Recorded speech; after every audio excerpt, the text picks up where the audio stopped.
Hello guys, welcome to my channel. This is a bright beautiful morning. Apparently it's going to be 31 degrees. Having my morning coffee.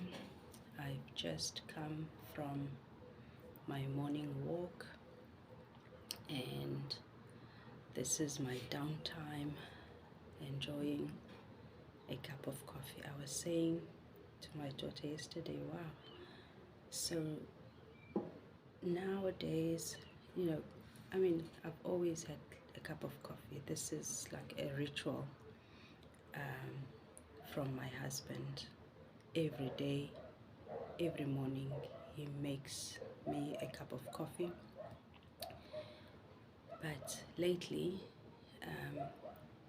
since I am, studying and my time is really limited, I was saying that I enjoy this cup of coffee in a way that I never did before, because nowadays I am intentional about having the cup of coffee, because before it was like just another thing, just a routine, a ritual, whatever. But now it's more intentional. So I was actually saying to my husband the other day, I just said to him, he was sitting here next to me after my walk. I said, oh, this coffee is so divine. So he was quite like, it's the same coffee I make the same way. I said, yes, but I'm just noticing that it is just elevated and it's got nothing to do with you. It's all me. So yeah, it's amazing what happens when you get intentional about things. Anyway, so yeah, I'm just having a chat with you guys. That's what's on my mind this morning, whilst I have this time to sit with myself, with you, having coffee. And so this morning, usually I walk with my two daughters, and the young one opted out this morning. So I said, cool, no, that's excellent. You lie in, you gotta do you, and it's beautiful for us to walk together. We chat, we laugh, so we give her the space to to be with herself. So that's awesome. So me and my eldest daughter, we walked, and it was a beautiful walk. And yeah, so I'm back now. And during the walk, you get to be with your thoughts and think about life and think about things. And I've just come to it's not like a today realization, but I suppose I get to say it or share it today, that life, I figure it is about solving for X, right? It's a math problem. It's always about resolving a problem. So which means that we have to be in a place of acceptance that problems will come to us. And so it is all about how we project ourselves towards the problem and resolve the problem. Okay, so a constant, what we know for sure that life is going to give to us is problems, right? So obviously the level of our problems vary according to our dispositions in life. obviously dispositions in terms of, you know, obviously economic and, you know, mental, emotional,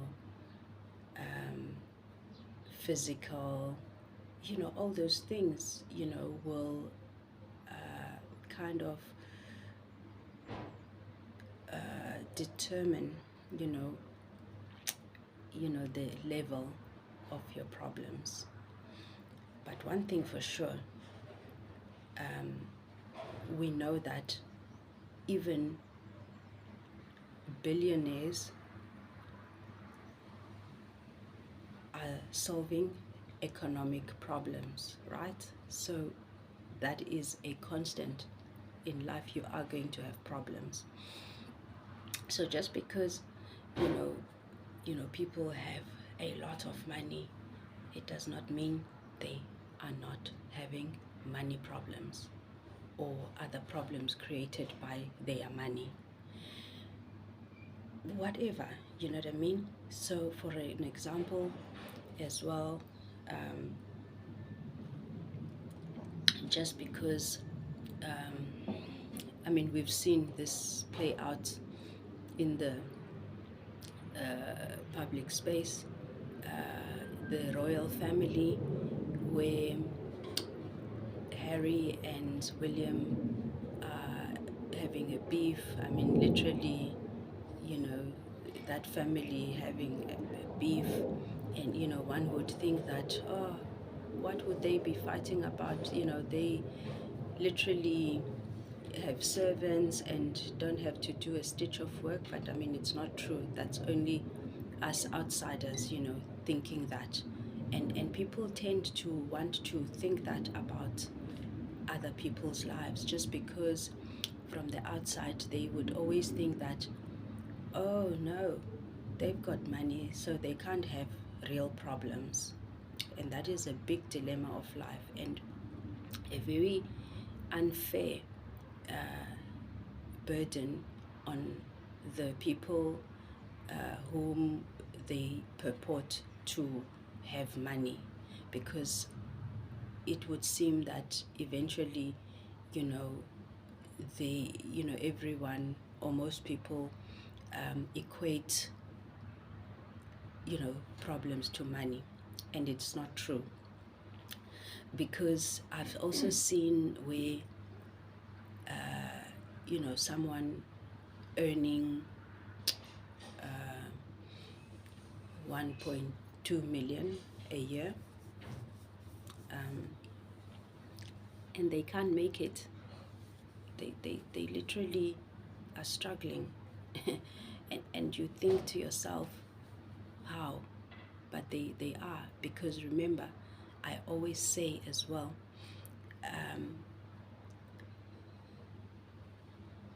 money is not equal to happiness, right? Because you will forever, I mean, I know a lot, but a lot of people that have money, they have,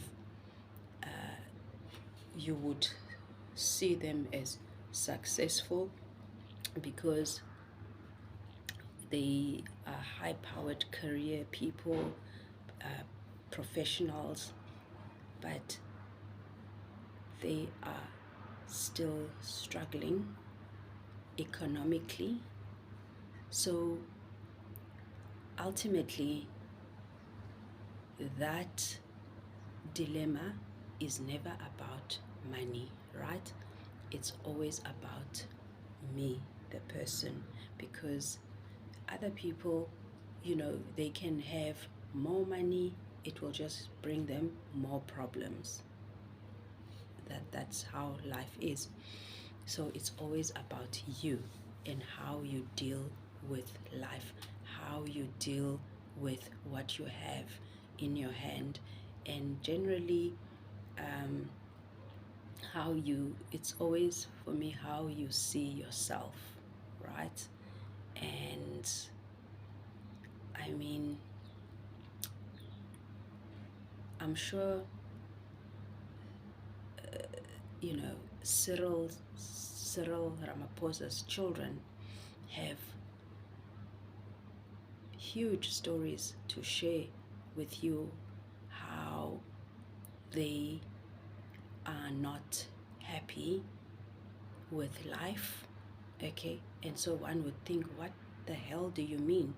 Your father is a president, you're living the good life, but what is the good life? For you, it's maybe seeing someone living it up in Clifton and Llandudno and, you know, all of these things. So yeah, so that is relative to whom you are talking to, because people have different needs, right? So not trying to get too deep into it, because that is not that kind of a conversation. But for an example, as I said, even billionaires have economic problems, and you know, people are fighting the same battle, whether you know, this one is just fighting to get a loaf of bread, and this one is, you know, fighting for rye bread or whatever. They both fighting for bread, whatever it is. And you know, to the extent that, for an example, okay, so it would seem that just generally people will never be happy with what they have, and that is the trick of life, of happiness, is to be content, is to be happy with what you have. Often I think that, you know, for an example, now I'm digressing because my mind is taking me there, where people are traumatized across the board. If you just observe people's behavior, you will notice wherever you go that people are traumatized. People have unresolved issues from their childhood, from their now life, from their past life, if you believe in that. And so, you know, some of the problems you can trace to your childhood. Some are now problems that are created by you because of your childhood. And some, you know, are those problems that you know that, these are not my problems, you know. These are very, like, deep universal issues that come from an era you don't even know. You just know that these problems existed, you know, before you were born, and so they carried on into your life. And so, of course, you know, the people that dabble in that sphere, they will tell you and explain to you and teach you that there is a way that you are able to turn around your karma, and a way to clean your karma, a way to break your past curses. Okay, so but also, you know, one sure way of attempting to do that is to be aware. Awareness is everything, because you cannot solve a problem that you're not aware of. So so you have to be aware, accept, and, you know, don't fight it. Awareness, if you bring awareness to anything, it is half resolved already. It is half resolved. Of course, you need to take steps moving forward, as to how you're going to deal with those feelings when they come up all the time, because we are here in this universe to learn, to be taught. But of course, some people just don't want to learn. They just go around walking like zombies, and they just build on their problems more and more and more. Now, I know that I see around me that a lot of,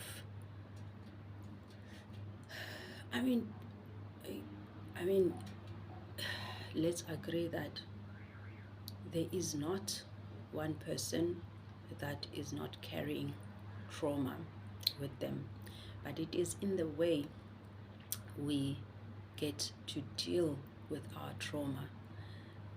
Some people, they are empowered, right? They are empowered by their trauma. That is great wisdom. But some and most are overwhelmed by their trauma, and it just gets them down. They can never come up for air, because they have failed to acknowledge, accept, and just create space in your heart to just breathe through it. It's either people want to pretend things are not happening, or that this phenomenon does not exist, and this is where you multiply your problems, because it's never going to get away. Until you solve that problem, you're never going to get to a place of peace and acceptance, and then you move on to the next problem, because remember, I said you are always going to have problems to solve. Now, the problem is that people never get to solving one problem, put it aside, then create space, breathe, you're ready and strong and empowered for the next problem you're ready to take on, and you have now learned, you are equipped, you have wisdom. So some people just never get to that space where they accept things to be what they are. Sometimes it's hard pills to swallow, but you got to accept that, this is not for me, for this life, things are not working out, you give yourself space, you try, and then you step back, and then you see, okay, well, I've tried this, I've tried that, and this is still not working. Then I remove myself from that situation, because I will not insist to bump my head against a situation that is not getting better. Okay, I am very patient. I will, take time. I'm very much want to be intentional about resolving issues. If you ever know anyone that I know that I've encountered problems with, I will always approach, whoever, and say, hey, what's up? Let's talk about this. This is not going well, and yeah. But I've also come to a realization now that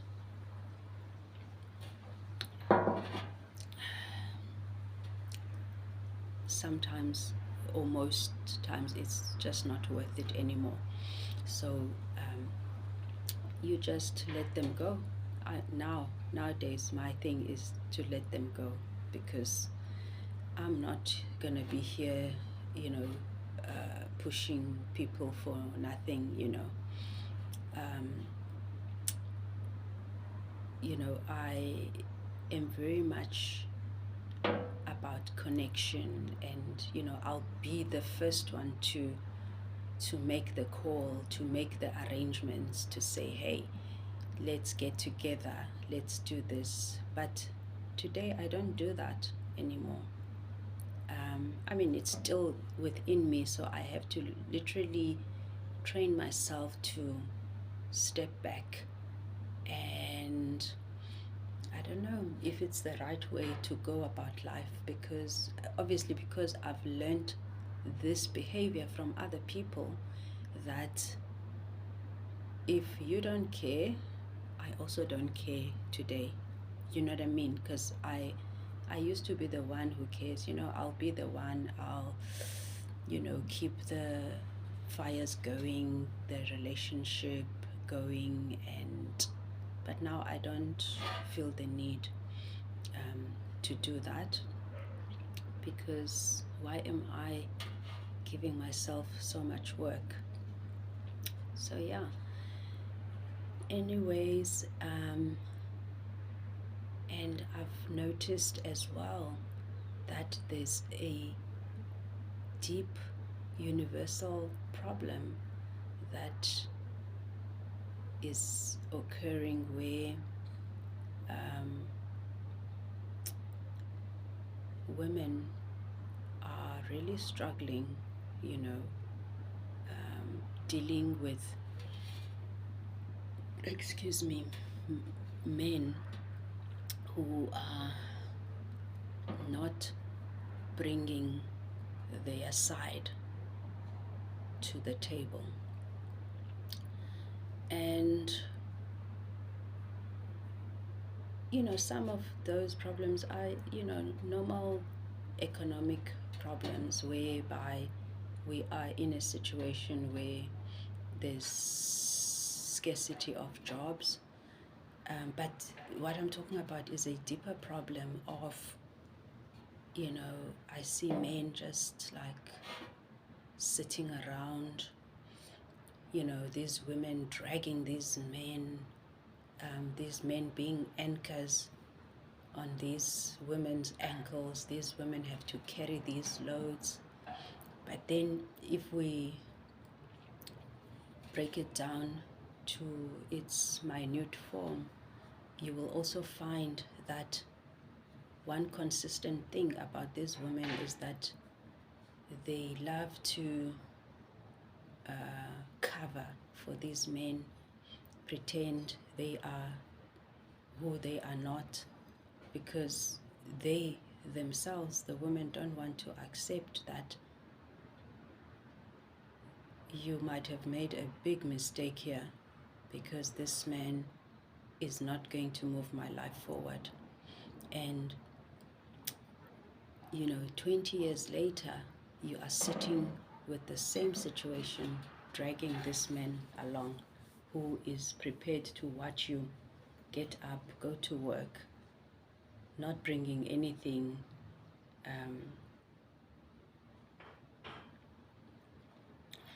So anyway, this conversation has now expanded. I think that let's leave it here for today, and let me get on with my coffee so I can shower and have breakfast and start my day studying. I'll be studying here. It's gonna be hot today, so I'm gonna try to be here in the open skies before the sun becomes intense this side, because when it becomes intense, then I have to move away, because I can't sit here anymore. But yeah, guys, look at my gray hair. I'm loving this. I am loving it, but it's not coming fast enough. Like, I want my whole head to be gray.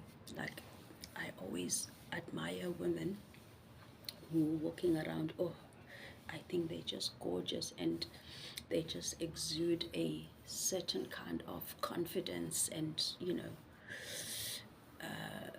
conferred wisdom. And so, like, I always love gray hair. Thank you. To you. There comes my breakfast. What do we have? Bananas, figs, mangoes. Oh, okay. I see peach. Mm.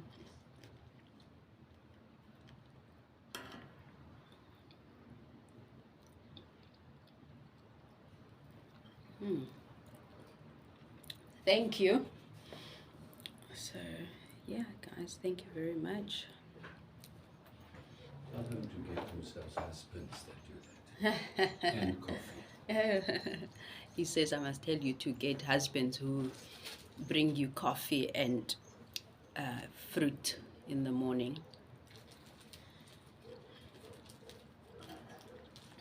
Lovely. Okay, guys, enjoy your breakfast. Whatever you having for breakfast. I'm enjoying my fruit bowl. I always have a fruit bowl in the morning. The summer fruits are obviously so lovely. The figs, they are in season now. And we actually, because these ones we bought from a lady who sells them. And I would normally like make jam because she like sells, I think it's per kilo, right? It's 30 rand per kilo, but this is not like the export quality, you know, it's like the kind of ones that fall off the tree or whatever, you know, not the nicest ones, but I buy those from her because for me, like, they're good enough. And yeah, but maybe I must make jam. But anyway, we said we're gonna go to the figgery where the farm in, I think it's in Worcester. We're gonna go there next week. I said let's go next week sometime when I take a study break. We can go and go to the farm ourselves and get some figs. Then I'll make jam and yeah, obviously we get them then from the front at a good price, and also it's an outing, you know, for us just to like break the pattern of studying. You know, we can't like grind every day all day. We need to like, you know, go somewhere, do something different, and we should actually do more of that because for like 1 week and now into this week we are Wednesday straight, we've been like on a strict routine: wake up, walk,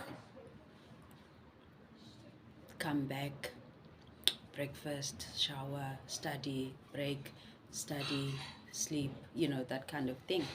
So I think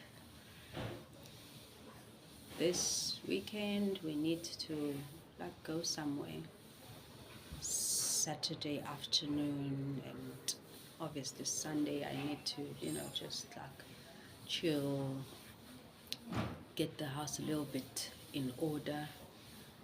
Yeah, anyway, have a fabulous day, guys, and enjoy. Anyway, I'm glad I don't have children who go to school. I can hear my neighbor shouting and screaming at her children this morning because obviously, yeah, they're not playing the game. But I must say, my children are fabulous. I never had to shout at them. They were just awesome, you know, like they will like wake up, they loved school, and I never had issues. Like I never had to like wake them up. Huh? Did I ever have to wake you up like that? Never. Both of them just woke up. I mean, they loved school. They literally, I mean, one would argue, geez, why do they love school so much? Maybe they hated you. No, but they just were happy to go to school. They loved it, you know. So, yeah. Yeah. Yeah, hey. So yeah, there's the joys of our neighbors, hey. So yeah, guys, have a lovely day. Goodbye, goodbye, goodbye. It was lovely chatting to you, and I'm ready for this day.